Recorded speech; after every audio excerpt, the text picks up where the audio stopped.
तुम्ही स्वतःला श्रीमंत समजता की मजूर?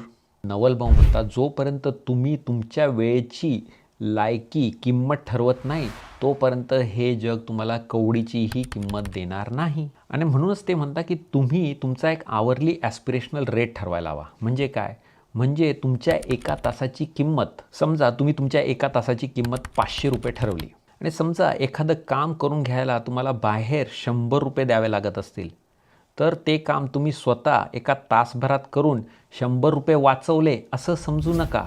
खऱ्या अर्थाने तुम्ही 400 रुपयांचं नुकसान केलं आहे. साधी गोष्ट आहे, जर एखादं काम हे तुमच्या तासाच्या रेटपेक्षा स्वस्तात बाहेरून होत असेल तर ते तुम्ही स्वतः मजुरी करून नका करू, बाहेरून करून घ्या. लक्षात ठेवा, पैसे वाचवून जगात कोणीही श्रीमंत झालेलं नाही. वेळ वाचवून आणि ती वेळ योग्य ठिकाणी गुंतवणूक करूनच लोक गर्भ श्रीमंत होतात. कळलं का?